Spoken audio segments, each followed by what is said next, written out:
Hello, awesome people, welcome back. Why do I want to talk about perfectionism? It's because it hurts you. So, in this video, I have no intention to convince you that you should just overcome your perfectionism because I know it could be very, very scary.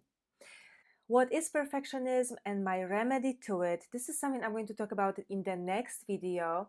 But today, I want to talk about how perfectionism shows up at different stages of a project. It could be a creative project, maybe your art, or maybe a life project. Maybe you are redesigning a part of your life.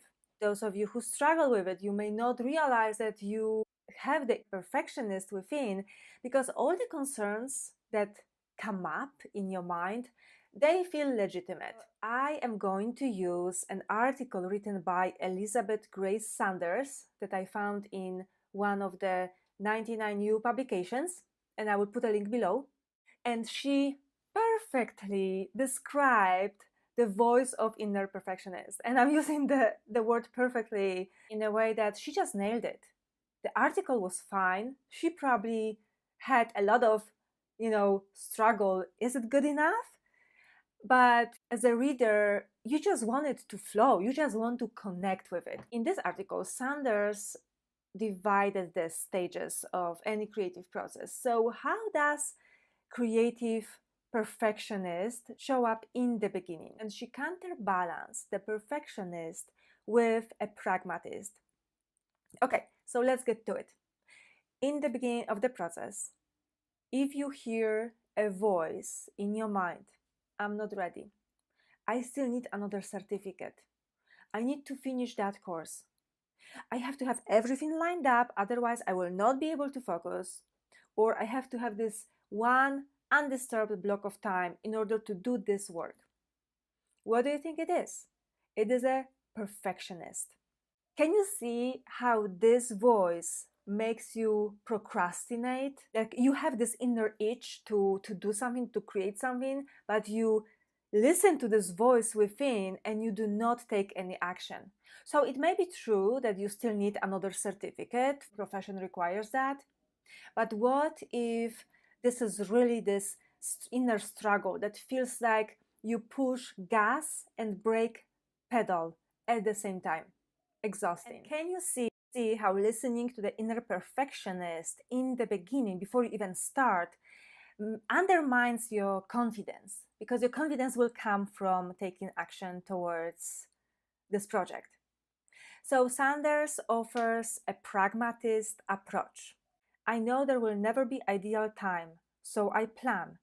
I schedule and set time aside to get started. I get to work regardless if I feel like it or not. I understand the beginnings are messy, but that's okay. I have enough time to correct, regroup, and finish on time. The next stage, lost in the middle. I remember sitting with my friend at a cafe and classical scene. We were both staring at our laptops, and she asked me, how many times after you've written something, how many times do you review it? And I said, you know what? I think maybe 52 times. This is sick. So this is what your inner perfectionist is doing in the middle of the job. You lose time endlessly revising what you have written so far. You do additional research. You obsess about every detail. Elizabeth Saunders writes, you are obsessing about the research, losing time in additional reading. This leads to distracting activities and searching and prevents you from creating something tangible. This creates a lot of overwhelm, putting a lot of time in one part of a project and skimming the surface of the remaining parts. The creative pragmatist would say, I define the meaningful end product and start to clarify immediate steps to create them. Then I look how much time I have and I allocate the time budget to the steps. As I work, I push myself to keep pace with the goals, giving myself permission to circle back if I still need additional hours in the end. The way I'm moving from perfectionism to pragmatism in the middle of a project, instead of researching anything, I just stop and trust myself. I tune in and check what do I have to say about an issue, because usually I will come up with the most original ideas if I do that. It brings so much more flow to the process of creating anything. Okay, so let's move on to the third stage of creativity, which is the end stage. And this is how perfectionist shows up in the end stage. It will not let you finish. The perfectionists say, if there is just one more detail, one more part that I think I can improve, then the work is not done. And Saunders proposes this pragmatist approach. Define done from the beginning. There is no thing that cannot be ever improved in the future. If you look at engines, if you look at airplanes, if you look at books, the cars are still driving, the airplanes are still flying, the books are still being published, and yet the people behind the scenes, the creators, are still working to improve those creations, those products. In addition to those stages, Saunders writes about the feedback, because sometimes we do not want to finish anything because we are afraid of the feedback, the judgment that will come our way. So here is another way to handle this. By changing your own perspective, you're changing your own stand. Because whenever you create anything, the only requirement is that you believe in it and that you can stand behind it 100%. You do not have to agree with other people's feedback, and especially you do not have to take it personally as a personal attack. Rarely anyone agrees on everything and has the same opinion on everything. So your only job as a creator is to get it done and stand behind it 100%.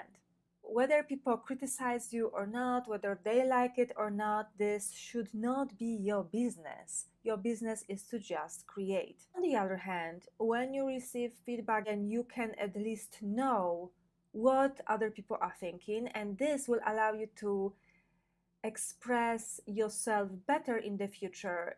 So I just want to offer, because that was all her perspective on perfectionism, but I just want to offer that when you give up perfectionism, it doesn't mean that you don't care. It doesn't mean that you become sloppy and lazy and that you lower your standard.